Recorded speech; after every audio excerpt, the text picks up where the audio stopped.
Coming. And welcome to the Amputee podcast. I am one half of the team. We have with us the lovely co-hostess, Chef T. Chef, say hi. Hello, everybody. How you guys doing today? And I am your co-host here, Mr. Q. And today's show is brought to you by the Black Lotus Jojoba Oil Company. Organically grown, cold pressed and lightly scented oils will rejuvenate dry hair, revitalize dry skin, and release your shine. Black Lotus Jojoba Oil. You can find it online at blacklotusoil.com. And also by Quander & Son Construction and Landscaping. Inside or out, Quander & Sons professional staff will have your home or business looking its very, very best. To schedule your free estimate, call 760-553-3617. That's 760-553-3617. And remember, Quander & Son, here to lend a leg. You like that, little Chef T? I put the leg thing on there since I'm missing my leg. Okay. All right. And so here we are. Tonight, very interesting. We have scheduled here two guests. Brother Omar was here a moment ago. I'm sure he'll be coming back. But we do have joining us tonight, Chef, P.L.U.M.B Queen. P.L.U.M.B Queen is a businesswoman, artisan, and spiritualist. And I will let her tell us a little bit about yourself and also tell us about your disability as well, P.L.U.M.B. All right. Well, hello, everyone. I am P.L.U.M.B Queen. That is an acronym for Powerful Ladies United Making Progress. All right. I've been an amputee for May 27th will be 14 years. Okay. I pretty much started on Facebook about 3 years ago. Just started talking about my story and using it as a way to inspire other people, amputees, and regular folk alike. And so that just kind of spiraled into a business, LLC, my YouTube page, and now I'm launching a streaming network on Roku TV in April called AMPspirationTTV Media Network. So I'm very excited. Congratulations. Thank you so much.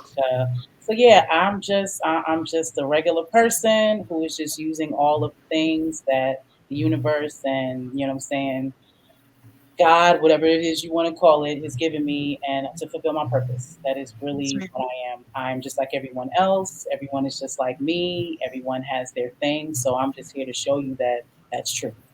Yes, ma'am. Amen. That's all right. And did you say how long you'd been an amputee? Yes, 14 years. The 27th of May will be. Okay. And now this is Miss P.L.U.M.B is the first upper amputee we've had on the show. Yeah, she's the first upper amputee we've had on the show. Yeah, so there's that. And now, like yourself, Chef, when I talked with Sister P.L.U.M.B earlier this week, yes, she's not very involved in the amputee community or an amputee with other amputee individuals as well. Are you, Sister? No, I'm not. I've kind of just been living this life like a regular person, and not to say that I don't know other amputees, but I've kind of just been living my life the same way, just with a few tweaks. Right. Does that, I would think, okay, I'm writing this article right now talking about one of the things that amputees may experience is the feeling of isolation when you become an amputee. Being that, and this is something that all of us can answer, that we're pretty much in a two-legged world or two-armed world. Did you have any feelings of isolation, Queen P.L.U.M.B, in dealing with the amputation 14 years ago? That isolation, you know what I mean? I understand. No, I actually didn't experience that. I'm looking for. I perspective, yeah, I prospectively looked at my arm the same way I looked at as being a fat girl, or being the only being dark skinned, or being the only girl with a fro. I was Fat girl syndrome. Yes, ma'am. We were talking about that last week. Yeah, so it's just something different, and those weren't the things that made me popular or made people like me or wanted to be around me. So when I lost my arm, I don't know how I did it, but I somehow just subconsciously just felt like, all right, well, this is just something else. You know what I'm saying? That makes me different, but people still like. As a matter of fact, there are people I thought that didn't like me who like me now because it was just so amazing that I survived. You know, they felt sorry for me that this happened to me. So it kind of showed me the other side of people, as a matter of fact. So no, it actually drew people to me. I didn't really isolate myself. I was just trying to. I'm just glad I was alive, to be quite honest. So I didn't really focus on that because again, I think she froze there for a second. Chef, you there? I'm there. Are we back? Yeah, I've been there. Okay, yeah. We just had a glitch for a second. So yeah, I took this really well, and I really didn't do the isolating thing as far as my arm is concerned. Now, through life, that's a little different. Oh, okay. Spirituality and all of that was a little different. I dig it. But specifically with my amputation, no. Yeah. Okay. Now we did. Oh yeah, Sis Chef, go ahead. May I ask, how did your amputation happen? I was in a car accident. A friend of mine, she fell asleep while driving. I'm from New York. We were on the southern state in Long Island. So the road pretty much does this for about 20, 30 minutes. Long story short, she fell asleep, woke up and saw that she wasn't on the road anymore and tried to get back on it. So from what she said, the car flipped over about 5 times. And yeah, because I wasn't awake for any of this. I didn't hear nothing, feel nothing, see nothing.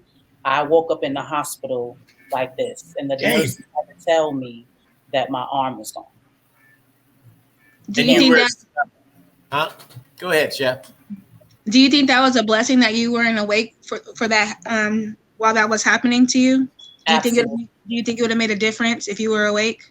Absolutely. I've seen other stories where people were awake for the whole thing. That's, I think, one of the reasons why I took it so well, because I don't have that residual trauma. Okay. I went to sleep and I woke up with one arm. Everything in the middle is not in my consciousness. Wow. So that kept me mentally, I'm going to assume mentally on point. I was trying to find out where my friend was when I woke up. I had no clue that my arm was gone. Wow. We have joining us, Brother Omar. He was down at the bottom. I had to scroll down, brother, to bring you in. Welcome to the show, Brother Omar. How you doing this evening? Brother, just reintroduce yourself very quickly to the audience, and we have Sister Plump Queen joining us as well. Well, I'm Omar. I'm 46 years old. I lost my leg 16 years ago in a motorcycle accident. I'm from the Philadelphia. And you're joining us from where, Brother Omar? Philadelphia area, a little small town, 45 minutes on the outside of Philadelphia. Roger that. Pennsylvania. I got a question about your story, Plump, really quickly. The friend that drove the car, are you guys still friends today? Yes, we are. All right. Did you, it must have been, and we'll do this for another show, actually, talking about your guys' journey together after you lost your arm. I'm sure that she had a whole lot of damn feelings she's dealing with, even maybe today. I don't know, but we'll talk about that another time. Today, what we want to talk about, Black Limbs Matter. I wanted to do this show today. Like I said, I originally started the podcast, or the thought of it is that I wanted to address the needs of Black amputees. Since doing the show, I think Chef and I have now come to realize that, first of all,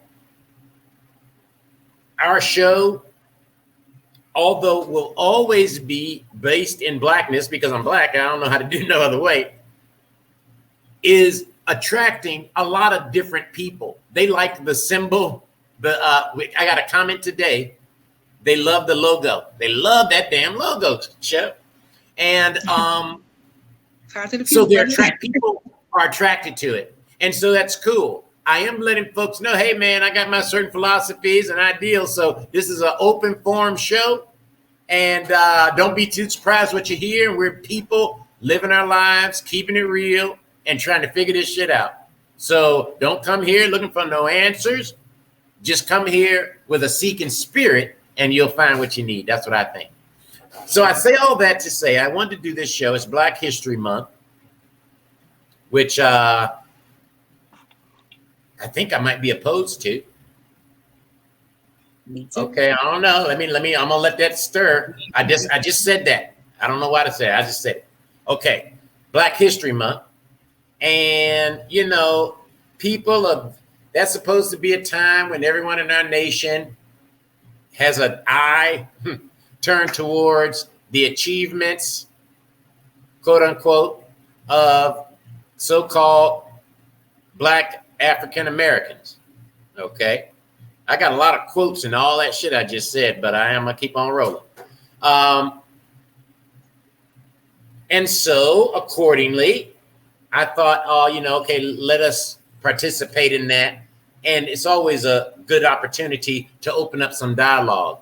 Last year during Black History Month, it seemed that reparations were a big part of the discussion. That was on people's mind. It was in the milieu of the zeitgeist, of society. This year is going to be something probably different. But I wanted us to just talk about Black people, man, and where we are. What do you guys think are some of the issues that we're dealing with? What does the past mean in regards to our future? There's a lot going on right now in the news regarding Black people and this nation. As we get into that, Chef, this is a new feature we're going to start on the show, y'all. Chef going to be doing the news every week, and she's going to come up with some stories that she has found in the news. They may or may not be directly disabled or amputee related. They might just be world events or what have you. But it's an opportunity. This podcast is all about being heard. Our people and people like us being heard. So we need to talk about what we think about current events and things like that. So, Chef, you ready to go with the first little idea? And I'm going to ask each of you guys, thoughts of your concerns about what she's talking about. So what's the first one there, Chef? Okay, well, first, I have a did you know? So I looked up 100 years ago today, since it's Black History Month, in Black history, what happened. And I came with 100 years ago today in Black history, on July 28th, 1917, around 10,000 Blacks were involved in a silent parade. So it was a protest basically for what we're going through now, Black Lives Matter. And it was over 10,000 African Americans. The women and children were white, represent innocence, and the men were Black. The whole protest was silent. Can you hear me? Yeah, I hear you. Okay, the whole protest was silent besides drums. They had men in the front line playing drums and men from the NAACP in the front lines as well, protecting the crowd. Over 20,000 onlookers were there witnessing the parade, the silent parade. It was in New York on 5th Avenue. You can look it up on Google. And they said that it was one of the world's most moving movements in the United States history. It caused people to weep, faint. Of course, it was just a very historical moment. So I thought that was pretty interesting when I Googled that. What was it associated with? Was it associated with like maybe that Jamaican fella that wanted us to go back to Africa? What was it associated or attached to a movement? Marcus Garvey. Was it a part of the Marcus Garvey thing maybe? I didn't read that. It didn't say Okay. anything about the Marcus Garvey movement. It was just a historical moment 100 years ago today, just for today. Yeah. I just I googled it dig for it. Black History Month. That was Yeah. just a did you know fact. But I was more interested in it was a group of 3 men and 3 women in Georgia, and they created and funded a first a black community in the United States. So they were the first. They're the first ones to do that in Georgia. The housings are starting at the low 180,000s. Is in College Park, Georgia. It's a micro community. My mistake. And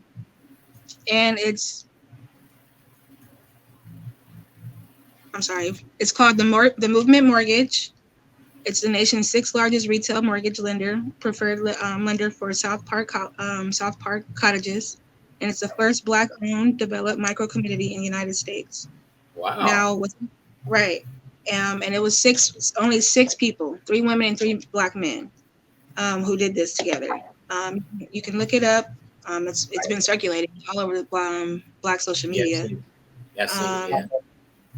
And then I also found that that wasn't they're not the only ones who have done that in history. So the very first free Black community was in 1738, and they were enslaved, but they migrated to Florida. Interestingly, and a man named Francisco Menendez. He was Black, but I'm sure because of the slave trade, that's how he got his name. You know what I mean? But yeah, he started that in 1738. So I feel like there's a long history of triumph in our culture, but we just have to go back in history and find it to know that we're able to do that again. And they proved that we're able to do that again in 2022. That's 200 some years ago. Like we're showing it's history repeating itself, but we need to see it at this point in time in order to keep growing. You know, that's a great segue because those stories were about community. And that is what I think is the most troublesome aspect of Black American life today is the lack of community. And I'd like to ask each of our guests, tell us one thing that you think is a major issue concerning Black America that needs to be dealt with. And we'll let the lady go first, Brother Omar. Sister Plump, what do you think is just one thing that the Black community needs to address? The lack of financial literacy. I think that is one of the major things because we lack those skills. It's part of the reason why we have the mindsets that we do. We do the things that we do is why we're at the bottom because we don't know how to use money. I actually was just in a seminar before I got on here. It was teaching me about business because I'm running a business. And there's a lot of stuff that I completely have never heard of. And these are things that in other communities are taught as children. You know, we're not taught to, balance a checkbook. We're not taught about trust. You know what I'm saying? Trust and things of that nature. We're not taught these things. We, at 18, we get in the mail. As soon as we turn 18, they send us credit cards. You know what I'm saying? So we want to spend that. We think that's money to spend, but we don't understand what an APR is. We don't, understand that about interest and things of that nature. So we start off with debt immediately. You know what I'm saying? Even going into college, we have to get these loans to do that. So we spend our whole adult lives trying to pay that off. Even the mindset of money, we see money as success instead of being money as a tool to reach. Right. So like that education is one of the major issues that we have in our community. Brother Omar, how about you? What do you think? I mean, racism never really went nowhere in this here. So I mean, that's a strong one. And like you said, I mean, teaching our own a trade. You know, you can't go to college learn a trade. But nobody wants to listen. Young folks think they know everything. You know, nobody wants to learn nothing until it's too late. I think in the world that we live in, it's best to have a trade to fall back on and go to school. Teach our kids to have something else to fall back on if that don't work for you. That's what saved me. You know, I was working in the construction field, but when I got hurt, I knew I could go do painting, flooring. I had something else to fall back on. You know, I mean, you gotta, if something don't work for you, you gotta have another avenue. Alternative routes to success. Yes, and it all starts at home. You know how we was raised. You go. I was taught. You know, a lot of kids don't know. I mean, a lot of kids today don't even know how to wash clothes or like go grocery shopping to buy a family pack of chicken and break it up and write the date on it. You know, it's self-care in the world that we're living in. So, you know, I mean, it's a lot of things that can be taught at home. But, you know, everybody's so into the internet now. Everybody is on YouTube. Nobody wants to learn. You can't even find, I'm in an area now where the kids don't even shovel snow no more, cut grass. That was easy money. You know? That's everything. That was easy money back then. You can't find kids today to do that. I hear you. I can hardly find folks to work for me. And everybody said they ain't got no job. They don't stay on the damn job long enough, man. Shit. Well, that's a different story. I run into that a lot because the government. Yeah, I know you do, brother. The government. I know you do in our business. Made it easy for people to sit home now. Right. Yeah, for sure. You know, it's hard. Nobody wants to go back. That's coming to an end. That's coming to an end. I hear they say they're going to stop some of them payments or something that the people were receiving. Like that's coming to an end. Like maybe it's over now. I'm not sure. But all that free money is going to dry up very, very quickly. Chef. Nothing's free in this country. I'm going to just say that. Nothing is free. We need to know that as a people. We need to know that as a people and understand that and know that with every gift, they got something behind their back that they're hiding from you. Anytime they're giving you something, I'm trying to look around their shoulder, see what you're hiding from. People not getting that child tax credit that they think they're gonna get. There you go. That's what. Yeah. I saw a lot of people making fun of that on social media. Talk about, oh, what you gonna buy? What you gonna get you a new butt or you gonna get you a new car with your tax credit? Not knowing you ain't about to get none of that. Why you say we ain't gonna get that? Because they gave it to you with them stimulus checks. Right. America is a corporation. This is not a country. This is a business. Right. And if you know anything about business, you're in the business to make money. So anything that they give you, they're going to take back. That's why things are going to go up. You know what I'm saying? You have all this inflation. That's why we had inflation. Exactly right. Because they knew we had money to burn. They are going to get that money back from you one way or another. Sister, I went to Stater Brothers. They goddamn a roast. I was gonna get a pot roast. I put that damn thing back. $119. You're out your mind. $119 for a pot roast. You can go down there and see it yourself. And they put it out there for real. I couldn't believe it. People, we were standing around looking at it. Who the hell's gonna buy that? I can't wait to see who's gonna spend $119 on a pot roast. The guy said, we can't change the price, Mr. Q. They tell us what the price is, and we put it on there. We said ourselves, that's going to be here, and we're going to wind up throwing it out. No one's in this town going to buy that damn pot roast. Yeah. But, you can Chef, the food, you can think the water, you can show the people. I'm trying to tell you. It's starting. That's crazy. Yeah. The gas, everything. Our own food. This is why growing our own food. Gardens. That's what man. I wish my people would get more into it. Grow our own food.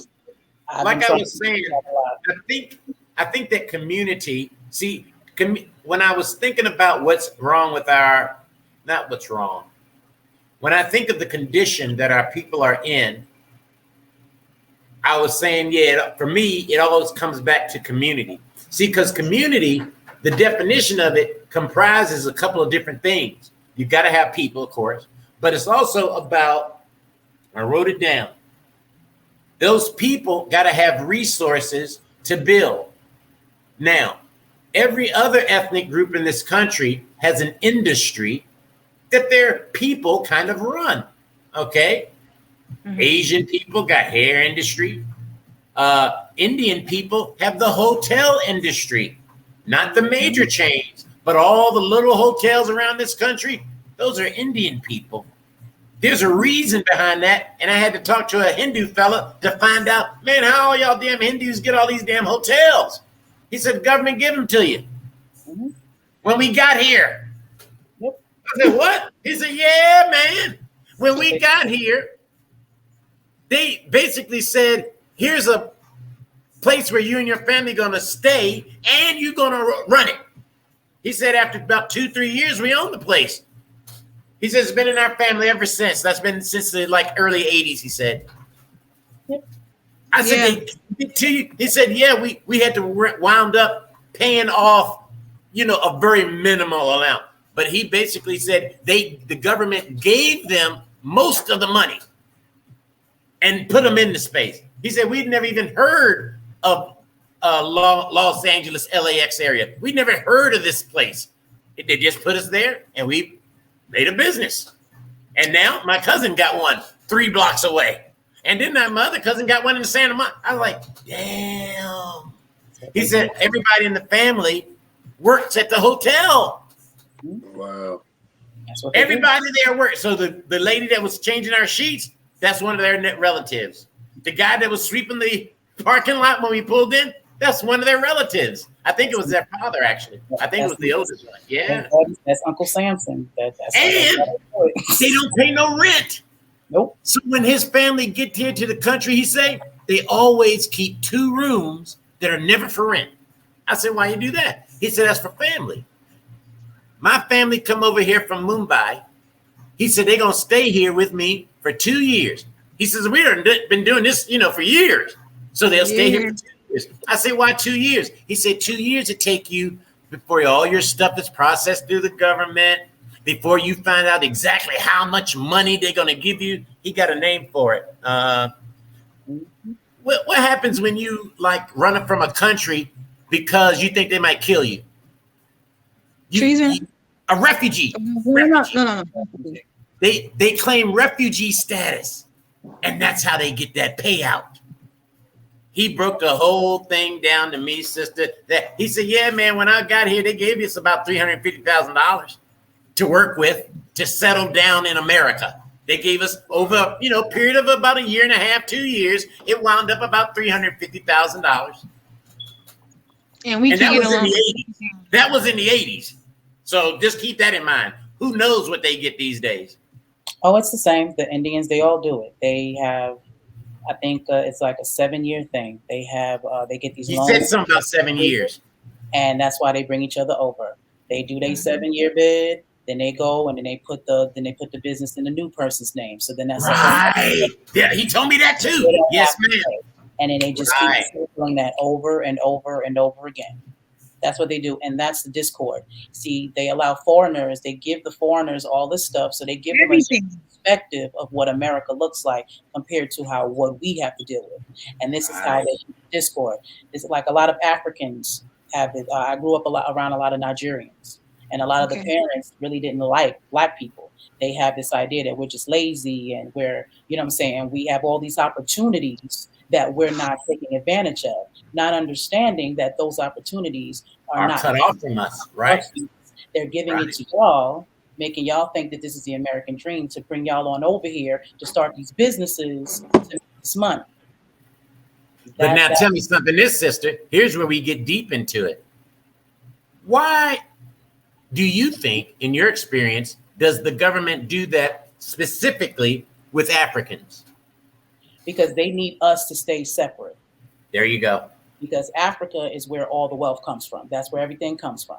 So they need us to be separate so we actually don't go back. Go over there, yeah. Because if we actually unite with each other, we will own everything. We will take everything. Yeah, we'll know the truth, yeah. They have to keep us fighting with each other, right. So they can be up top, just making all the rules. And that's how that is. Divide and conquer. And they're winning. And winning. Dr. Claude Anderson, in his book, I think that every Black household in America needs a few books on their bookshelf. They are what we call the Holy Bible. You should have that on your bookshelf. Why? Because it is a great introspection into the way the mind of the devil works. So you should read the Bible. Next thing, every person should read Message to a Black Man by the Honorable Elijah Muhammad. That will help Black families consider their bodies as temples. The other third book that I think every Black family needs in this nation is Dr. Claude Anderson's Powernomics. That is the financial aspect and literacy that you're talking about, sister. He is, to me, the godfather of Black finance in America and Black economy. This man has a introspection on the past, the present, and a thought about the future of Black people in this nation based totally on the economic principles in which our nation is run currently. Because I think that shit might be changing soon. That's why I say currently. Okay.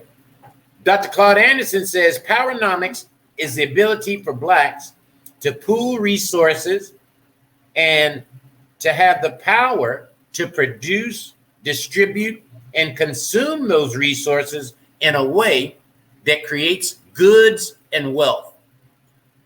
My original premise, because we're not a cohesive economy, community, we cannot have the economic power that Western society dictates is necessary to get things done, because that's what power is. The ability to get things done despite whatever resistance or opposition you might face.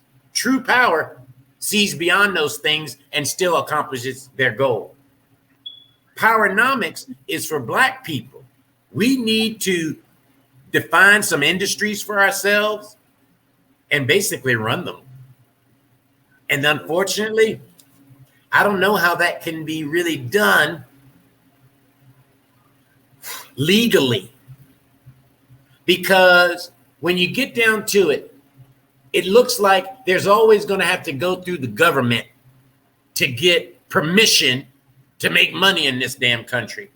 Now, you can do things under the table. Yeah, we can hustle, sure. But I'm talking about to legitimize a Black economy, we need an industry.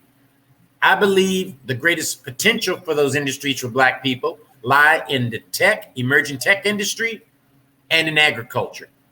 We need to grow our own food and we need to build our own shit. Well, I'm going to keep it real. I don't think we can accomplish that here because, as you said, the government is not about to allow us, you know what I'm saying, to be where they are. So we need to go somewhere else. We need to go, and I don't know where that is. You know what I'm saying? We would have to find a place, but this is a company. We live in a corporation, and they are not about to allow the CEOs is not about to allow the people at the bottom, you know what I'm saying, to have stake in their company. Just like any good business, you're not about to allow nobody else to run your business. You don't want the employees to become management, except for the ones that you handpick. Exactly. So because they're going to follow the road, right? And do that. And we're also going to change our mindset about what that is. See, when we think about success, we think about cars and, materialistic things. Yes, we ma'am. see that as success and, you know what I'm saying, and as what's important, and it's really not. We have to think about, again, being able to grow our own food. Think about the people in the Amazon. We might think that they live the most mundane lives, but they don't pay no taxes. They don't pay for nothing. They live off the land. They don't have the stresses that we have. And none of that. They have babies and all that stuff with our hospitals. You know what I'm saying? They cure themselves. They go through the same things in life, but they don't have to do the things that we do to live. And they also don't allow colonizers. Like they do not allow none of that. Like I don't understand. Like I just don't understand how we became the people that we are today. It's frustrating. And I feel like we also need to learn unity. Like quit trying to get over on the next man or woman. Like if we understand that we're equal as one people, we can go so much further than where we are today. Like I don't know where greed concept came into play. when we all used to be together. Like there's so many in Africa, like there's communes, people have a role, you bring it all to one unit. Like I don't understand where we lost that programming. Oh, the devil gave it to us, sister. When they came out of them caves up in Europe, you see, they had a mindset. And their mindset was that of individual survivalism, meaning there ain't nothing but one deer. I'd rather eat all this deer, me and my wife, than share it with the community. And maybe if all of us get a little deer, we can go out and get us 2 more deer. White man don't think that way. They devil. The devil is selfish. Okay? So that when that colonization and that philosophy, see, that's why, Sister P.L.U.M B, I got some things to say about where we should go. I don't think we ought to go no damn place. I think this is our country. This is my land that my forefathers built. So I ain't leaving. I'd rather see them go somewhere. Y'all go back to wherever you came from, because my people were already here. So you going back where you come from. At any rate, that's why I was saying the Bible. You got to read that Bible, because those people that crafted it were very clever, putting in all the information we need to clearly see the veil that they done put in front of us. To see through that veil, you just got to understand that psychology, what they call it. They some of them, I think the Black Israelites call it trickology. Cognitive dissonance. Cognitive dissonance, that's a good one too. Yes, ma'am. Yes, ma'am. You got to understand that philosophy. And I think, and this is going to be the hardest part, I think, for us as a people, to expunge all traces of that philosophy from our being and connect with our true essence as Black people in this universe. And I don't know how to do that. I don't know, because I like the internet. I like French fries. I like milkshakes. See, because the people in the Amazon, they don't have those things, and I've grown accustomed to them, and I kind of don't want to give them up. But maybe we gotta have to give some shit up in order for us to be truly free. Yeah, the shit clearly. Like, what do you mean? Yeah, you definitely have to give up. You have to sacrifice something. You know what I'm saying? You have to sacrifice things for what you want. A lot. I have a different perspective that I don't know. Most people don't expect me to have when it comes down, like you say the devil when you're talking about, you know what I'm saying, colonizers and all. If we are the original people, you know what I'm saying, that would mean that white people, you know what I'm saying, come from us. That means we created them. That's true. So that means we created that problem. We are the ones who put them in those. Yeah, we're their parents. Yeah. We're their parents. So with that being said, we have to hold ourselves a lot more accountable. Because from my perspective, history is repeating itself, as you said. The very things that they do to us is what technically we did to them. We created something, realized that it wasn't the right thing to create, and then we just sent them off somewhere and banned them from where we are. If you look at all these movies, they do that. They create these monsters, these meta humans and all this other stuff. And once they can't control them, they kill them, you know what I'm saying, or turn them into weapons. Well, technically, that's what we did. I understand. We created something, you know what I'm saying, and made these things and then just isolated them and had them figure out how to survive on their own. So if we're going to do any changing, we have to start there with holding ourselves accountable. So what changes What do you have to say about that, Omar? What she's saying is right. I mean, we got to start somewhere. I mean, you got to look at what you want to do in life and are you going to be good at it? I mean, you can't start something late in life and not good at it and go to something else. I mean, you got to stick to it. Like you open up a business, you just can't close it. I mean, you just got to keep working. I mean, you got to find a way to make it work. You know, with me, you know, flooring was hard for me in the beginning, but now it got easier because people know my work. You know, but it's hard. One thing about that is it's hard to find a good employee. Yes, Lord. I mean, good help is hard to find. Good help is hard.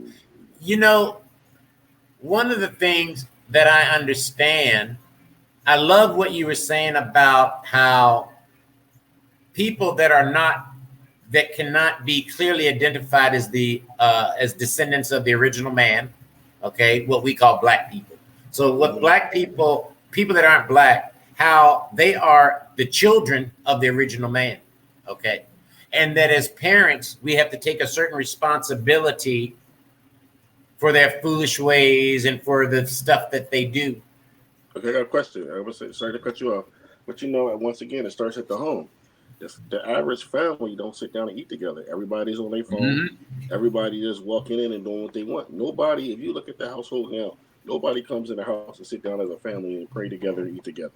Everybody's on their phone. Everybody's separated because of these electronics. Right. And then they think you crazy if you want to go back to more traditional ways of doing something. They're like, you got to get hip. You got to. It starts with church in the family. You ain't got church in the family and pray together, you don't have nothing. The household is lost now. It ain't like the early 80s when everybody's at grandma's house on Sunday. Nope. We got people now, like relationships. You don't see relationships like your grandparents. Yes, relationships. It's easy. It's easy to give up and walk away. Nobody fights for nothing now. It's just easy. I'd rather pay you, get a divorce, and leave. It's just the way of the world. I'm going to throw out some thoughts, and I'd like each of you to take a round at just addressing the thought. Here's a thought. Leave the Democratic Party and vote your interest. Queen Plump, what do you think about that message to black people? I don't think black people should vote. Democrat, Republican, two separate wings on the same bird. I'm 36 years old. I'll be 37 in April. I've been living that long, but I have yet to see how either one of these parties, how the Democrats have helped the black community. I was born in the 80s. I lived through the 90s and the early 2000s. Shit is the same. So what is really voting getting you? We thought we was going to get, when we had Obama, we thought all we need is to get a black president. All we need is us in these seats. All we need is somebody that has our interests in these seats. But again, this is a corporation. This is a business. And the people in these seats work for this business, not us. It doesn't matter what they say they're supposed to do. The fact of the matter is they don't work for the people. They work for the corporation. Sure do. Omar? I mean, black people should leave the Democratic Party and vote their interests. Yes and no. I think, what she's saying does make sense a little bit. But, I mean, we got to vote. I mean, a lot of stuff that we vote these people in for, we don't see it go that way. It hurts us. A lot of things, with us being disabled, they're not helping us. They say you make $3 too much. You can't get certain help. Yeah. Yeah. I mean, it's the healthcare, it's different. It'll hurt you. I met a few amputees that are in Canada. They get everything for free. Yep. We supposed to be in a country that doesn't really help us. They hurt us. And you're on your own. I'll be having $5,000 copays. Yeah. I might get a leg. I got to pay that 20%. That's right. I had to pay for my silicone sleeve today when I went down the hill. Had to pay for that. I just got to do liner. 2 liners. Yep. I need it. Yep. I can't ignore it. These are necessities that I got to have, so I got to pay. The health care is through the roof when you disabled. It sucks. There's a big bill, and we're going to get to you, Chef. There's a big bill, guys, and I'll talk about it next week. It's a 3-pronged bill that is being brought before Congress that I guess they're going to start voting on, or very soon they're going to vote on it. And it's about resources and funding specifically for Americans dealing with limb loss. It's in this month's Amplitude magazine, and it's going to be a big topic of discussion at next month's Amputee Coalition here in Los Angeles. It's going to be a big topic of discussion. They really want people to write their congressmen and their representatives and tell them to vote on this thing that supposedly in 3 tiers gives more resources and funding to disabled Americans, specifically amputees. It's called like the Limb-Loss Bill or something. So keep our eyes on that as amputees. And even if you don't vote, know who is voting on it. At least, make yourself aware, Chef. I know what's going on. I just choose not to, I dig it. No, I dig it. And I think that that's a valid choice, sister. I think that that's a valid choice. Chef, what do you think? Black people leave the Democratic Party and vote your interest? I didn't know all Black people were Democrats to begin with. Me either. But anyways, I feel Most like of the Black people I know are Republicans. I'm gonna be honest with you. we were in the beginning, but I feel like voting for presidency doesn't matter whatsoever. I think that's a pissing contest for old white women and men and coons to see who can shit on the United States the best. I feel like we need to focus on community voting. You need to know who runs your community. Why focus on the world when you need, or the bigger picture when you need to focus on where you live. Right. What's circulating with your money in your own community. We don't focus on that. So people are running shit that we don't have no idea what's going on. And we had no say so in it. Like, for instance, a lot of people didn't know what was being built in our town, and then it just pops up, and then that's when the focus goes to that, to that area. And so many bills and so many rules and laws have been passed, and we are all unaware of it because we're focused on the bigger picture that means nothing to us. So I feel like Black people need to focus on where you live, what's going on with your money in your community, and go from there. Like, voting for presidents, that's nothing. Like, that means nothing to us. I dig that. Definitely, we need to have Black people definitely need to turn our attention towards our communal finances, the finances within our communities. The best way that we can do that is by identifying and supporting Black businesses in our communities, respectively, and trying to see if we can, how much shopping we can do with just Black businesses. So like in our town, I won't buy hair grease or any type of beauty products unless I can't get it from Sister Carrie. She owns the Black beauty shop here in our town, folks. And some products she's not going to have. I understand that. But if I can get it from her, I'd rather get it from her. I only get my hair cut by a Black barber. I only send my car to get washed at the Black car wash.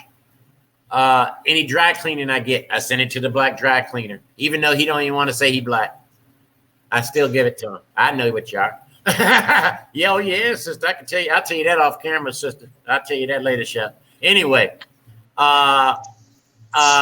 it's okay, but support those Black businesses and recirculate those Black dollars. That's why I'm glad Brother Omar's here, because he has a business, and I want people to. And I'm gonna put the business here in this stream. I got it already typed out. What I want people to do is to reach out to Brother Omar. So when you need a home renovation, you need your floors done, he did brother, you did a hell of a job on them steps the other day. I showed my men that damn picture. Thank you. Yeah, man, you did all that in one day.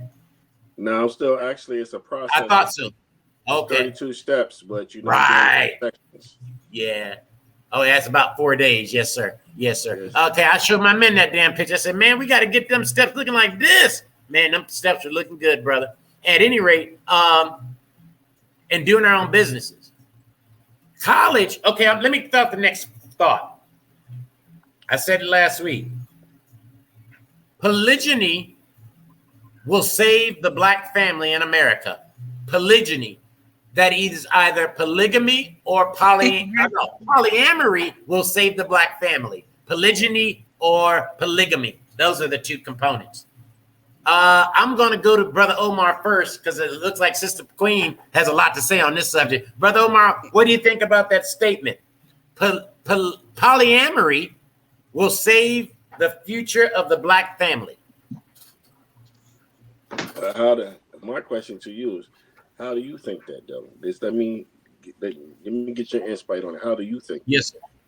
I'm totally in favor of polyamory.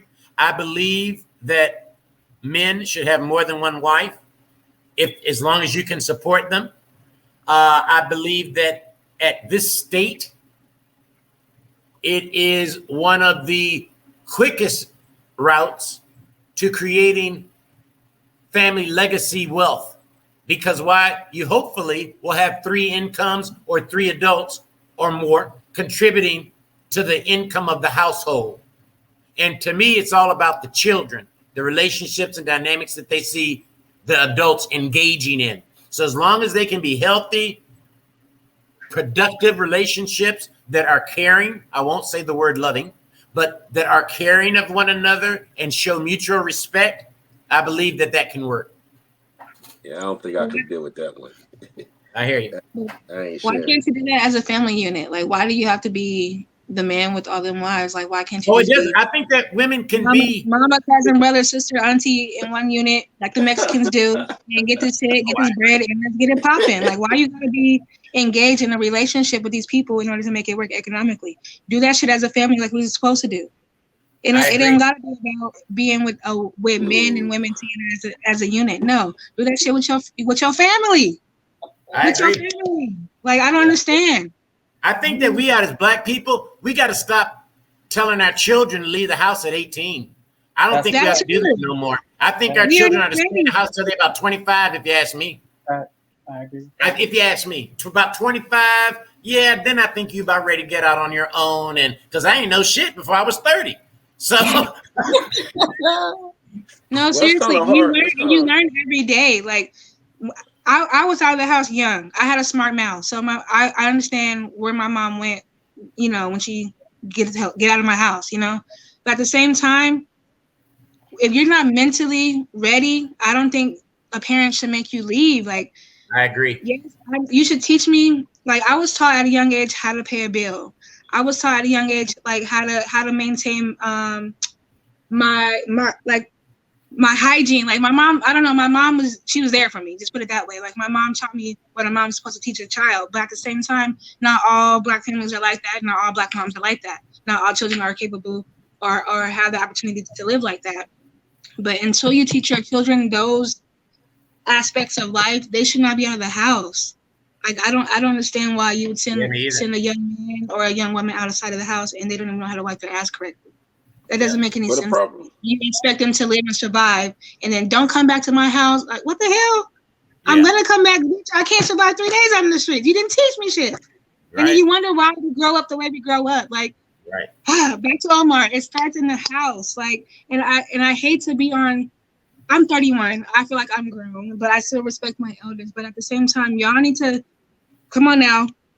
Y'all need to start recognizing shit for what it is. Start telling the truth in these households. Quit holding shit secrets. Like, that's how we're mentally screwed up. I agree. And then we come into this world and into this life all fucked up.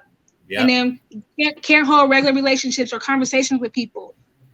Think the hood is where we're supposed to be permanently, or Section 8 is the way to live, or the project. No, we're better than that. You know what I mean? But if you don't instill that shit in the household, it's never gonna move with that person as they grow as an adult. And then we get the shit that we see today.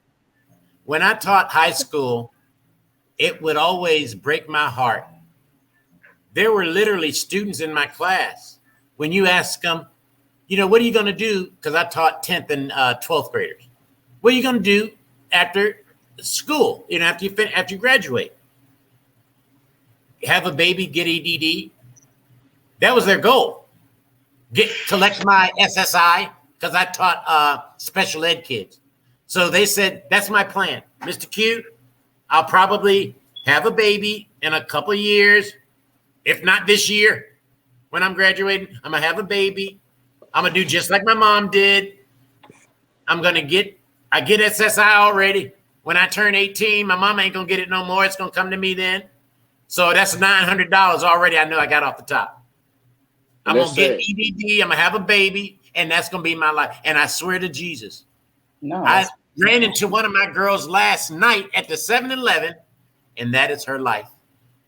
That's her life. You heard what she told you. Why didn't you leave? Why didn't you leave this town? She is, I don't know what, man. Smart girl. She said she heard what she told you. Her mama did it. Her mom did it, yes. And she a smart woman. That girl was bright, tough as nails, girl. And I said, darling, it ain't too late. I said, you only got the one child. It's only 3 years old. I said, let's go to the community college. I told her this last night. I said, you come on by the office and you can go to community college for free, darling. She said, yeah, Mr. Q. I said, yeah. I said, I'm going to help you fill out the paperwork. We're going to get it done. I have you in school next semester. I ain't see her today, but I hope that she'll come and see me. That's a white girl. Don't matter to me what color you are. They all just children to me. She's just a child. So she need help. So all I see is a child in need. Lord, let me try to help her. But she was looking bad, y'all. I ain't gonna lie. Well, it's really about mindset. To answer your question, the polygamy and the 18, that also segue to what I'm saying. I grew up in a polygamous home. So I know what it's like to be a child, to grow up with her mom as one of the wives, you know what I'm saying, of a situation like that. I've also experienced other people. I've seen, other relationships, and that dynamic where it worked, it didn't work in my household. And to, I guess, more softly say what Chef T was trying to say, I say this all the time. When you talk about wealth building, one man does not have to be sleeping with a whole bunch of women and having children with a bunch of women for us to wealth build. I have friends who are like right now, we friends, right? You got a business, let's put our business, our resources together, to build a company together, that we all can benefit from, I'm saying? Right. Me and you don't need to be they wives, y'all don't need to be our husbands in order to do that. When you have a company, you have a tier, you have the CEO, COO, such and such and such. Everybody ain't sleeping with each other, but everybody has their place in the business. So, and that is a part of our ancient culture, and it can work if we had the right mindset. But in this, we do not have the right mindset. That's what fears me. Yeah, we don't have it right with monogamy. I mean, just look at monogamous relationships. Divorce exists. So if you can't get it right with one person, what makes you think you're gonna get it right with a whole bunch of personalities? Right. So I just personally feel that us as Black people, period, just need to stick together as a community. We need to get out of this is my child, or like when I grew up in the projects, but my mom's never took me outside. The projects watched me. Every adult, you know what I'm saying, was an adult to me. They had the right to, not to say they could abuse me and nothing like that. Yeah, right. They had the right to check me and to put me in place, you know what I'm saying, when my parents weren't around. You know what I'm saying? We all looked. And your parents trusted them to do it. To do that, because everybody has a level of trust. We don't have that in our community. Back to because everyone's trying to find their life. Most of our parents, you know what I'm saying, went through a whole lot of childhood traumas. I have a podcast right now specifically about childhood trauma. That's where that issue starts from. We're all still, honestly, children walking around with our childhood issues. Yeah. And we're having babies and having to teach them how to deal with stuff that you haven't even learned how to deal on your own. Yes. And the cycle gets continued. I deal with that in my own life. You know what I'm saying? My family went through a lot of traumatic things with my grandparents, you know what I'm saying? And they have tried to trickle that down onto us and my generation. And I'm the buck stops here. Amen. So I'm making changes. I don't have children right now, but I am making changes. I'm trying to put myself in the position so when I do, you know what I'm saying, things could be different. I've been working on myself. Now, I'm not a Christian. I deal with African spirituality, but whoever it is that you decide to pray to, still, having that sense of to connection to the source, understanding that there's a higher power, understanding, having that helps. Now, a lot of people are religious and they believe in God, but that don't work. Really, do you really practice that though? Right. Everybody is assumed to be a Christian, but do you actually practice it? What you're saying, and we're not just talking about praying or something when you're about to die, when the bullets in your, the guns in your face. And you should be walking in constant meditation and prayer. Constant prayer. Yeah, whatever it is. It shouldn't be just on Sunday. Yeah, Yeah, should we just yeah. holla at That's right. them and all of that? It's like with me, I meditate daily. I talk to my ancestors daily. You know what I'm saying? At any moment where there's a time to give gratitude, I give it. You know what I'm Amen. saying? So Amen. I stay connected to that. So that keeps me focused. That gives me a level of morale. I tend to think about other people. You know what I'm saying? Right. Like, Other than yourself all the time. Right. absolutely. We have to have that unified front, but it's a mindset. We have to reprogram how we were taught. We were taught to be crabs in a barrel. You can go back to slavery. You know what I'm saying, the field slave and the, you know what I'm saying, the house slave. That was taught to us. We always find things to argue about or to have, some type of issue with. Right. Because don't have an issue. Right. White folk, let me tell you something. White people will sell a mama down the road for some bread. Yeah, they will. But they will also stick Fight together to the death for their family. enemy. They will link up against with a common enemy, right? enemy. And then they'll go back to being enemies again. Then they'll go back to being mad at each other. Go back to enemies, Yeah. but they got to make sure that they make sure that they're straight. Like, listen, we have a common interest, so I might not like you, but we still got a common interest. So let's work together to keep our interest on point, and then we can battle later. That's right. We'll figure that out later, right? Yes, ma'am. I dig it. I dig it. I dig it. Different opinions, not even nothing that's it. People fight over. People mad right now because Rihanna's pregnant. That ain't got nothing to do with nobody but her. She's and Black America is in her business. She don't pay none of our bills. No, but people are out there arguing right now, upset because she done got pregnant by A$AP Rocky. And why do you care? Oh, why do you care? It politics. You mad because you don't like Trump, you don't like Obama, you don't like this. You know what I'm saying? Stuff that absolutely does not matter. And it's almost like we need that because our lives are so, you know what I'm saying, are so mundane. It's a distraction. It's a distraction from dealing with ourselves. Exactly. That's all it is. We need distractions from our lives. This is why we need to live for ourselves and get rid of our perspective on what success is. None of this every day I'm trying to, you've been saying that several times throughout the night, and we're about running out of time, unfortunately. I do want us to talk about defining success or redefining success for Black America because, and I'm guilty of it, our success will not look like what we are used to seeing portrayed. Okay, that's what I mean. Our success as a people will not look like what we see being portrayed. And we'll talk about that another time. Now, I'm going to go through two more things real quick. No, a couple more things. I'm going to say no college for Black Americans. Go into business instead. Okay? Yeah, just give me a thumbs up or thumbs down. I agree with that 1,000%. Immigration is the disintegration of Black community. Immigration is the disintegration of Black community.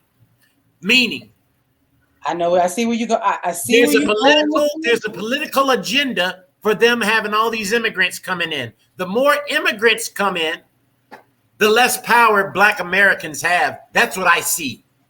What do you think? No, I don't agree with that. Okay, I'm biased. Go ahead. What you got to say, Chef? I'm in between.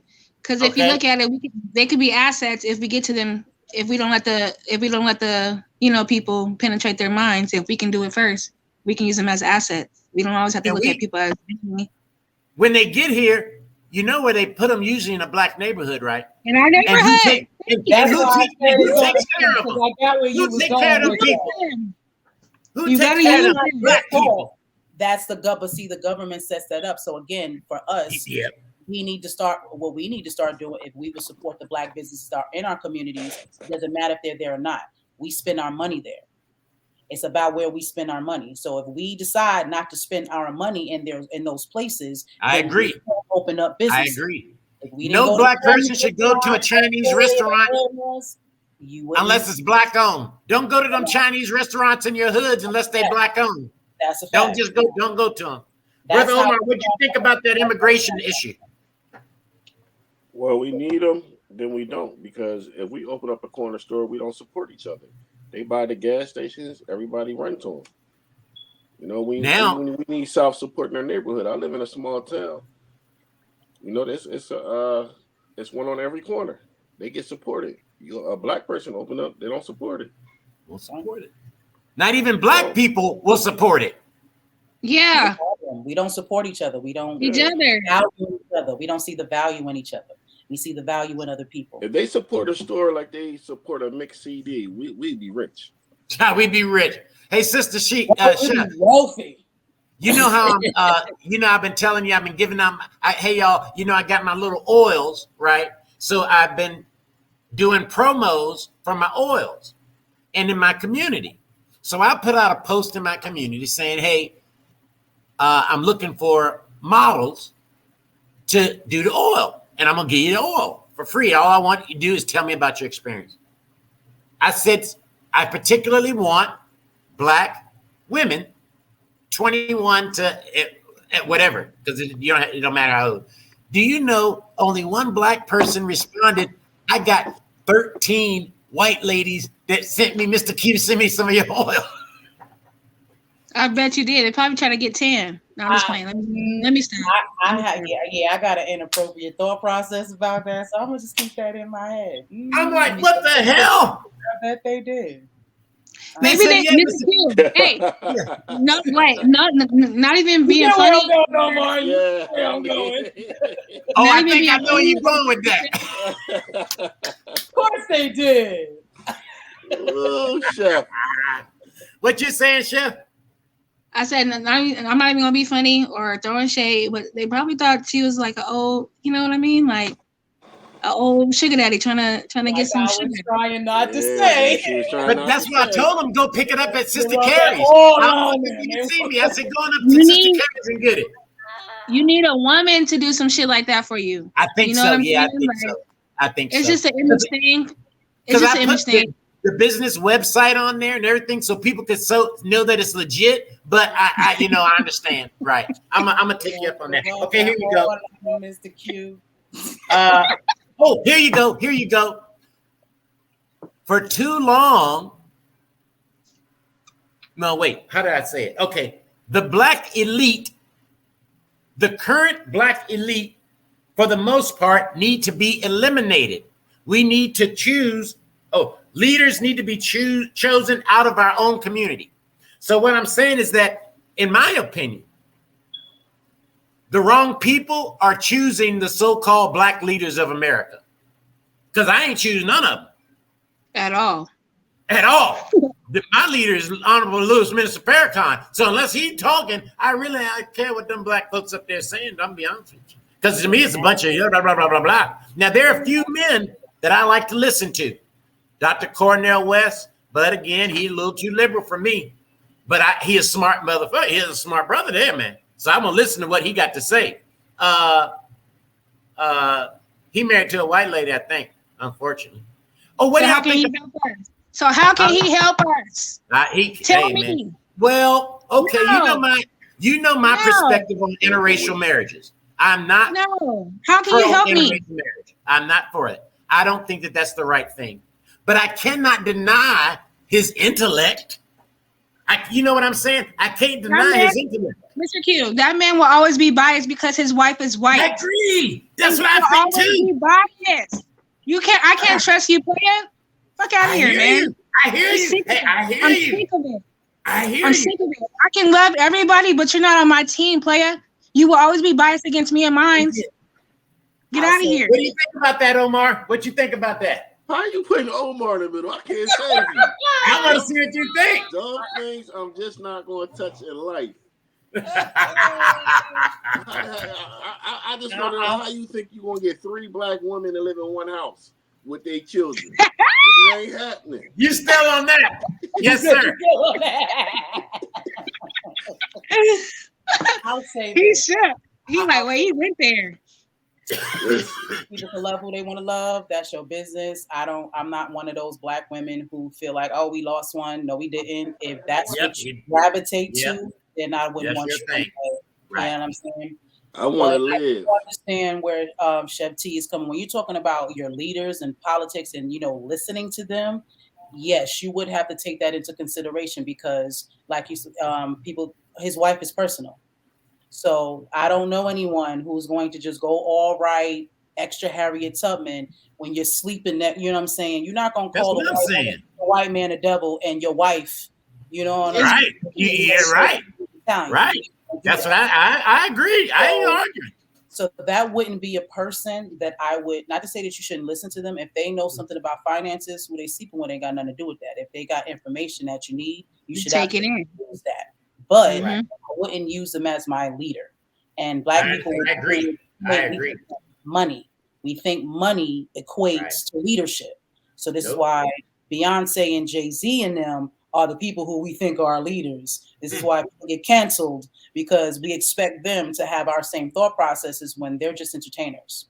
Right. And don't give a damn about nothing we going through, our finances, or any of that. But that's our fault. We're the ones. That's our fault. Celebrities and making LeBron James the leader of our movement. When all I do. And instead of saying, LeBron, you're an athlete, we love you, but you're an athlete. You're not known for your political mind. Right. So I wouldn't go to you for politics. How about you deal with the Black people, or you do the research? Who are the Black people who are into politics, who spent their life? That's their expertise. That's what they do. So if finances is your expertise, then I'm gonna have you. You know what I'm saying, to teach me that. You know what I mean? We have to do that. I agree. You do. I agree with that 100%. I agree with that 100%. Hey guys, we gone over time, but this has been such a damn good show, man. And we ain't even get through half my list.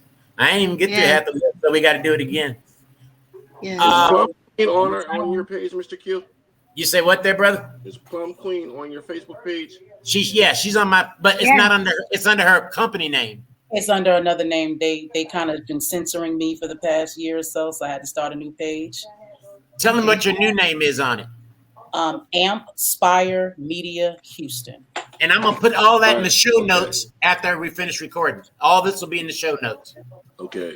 So guys, it's been a great show. Thank you very much. Please, you're welcome back anytime. I love this interchange of ideas.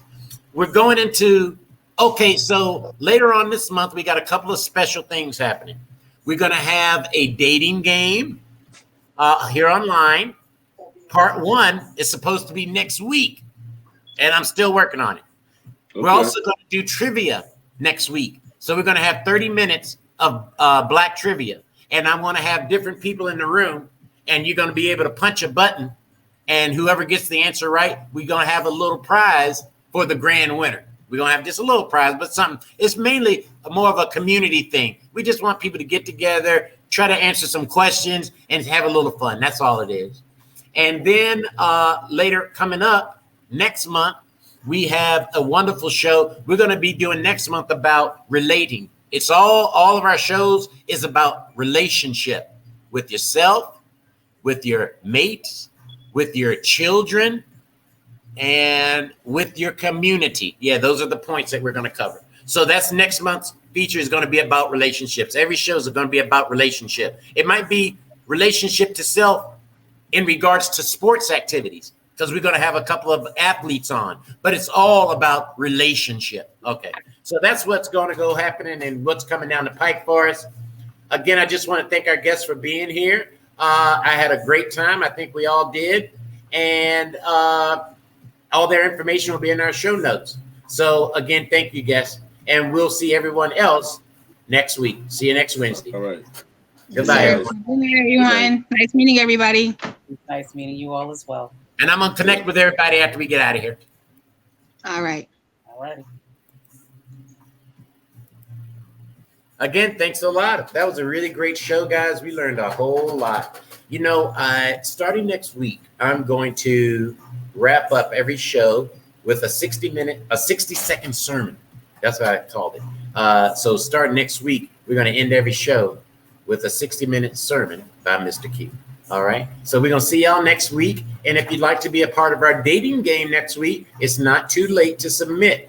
All you have to do is contact me on our social media platforms. That's Ample Amputee Podcast. Ample Amputee Podcast on Facebook, on YouTube, on Instagram, and on Twitter.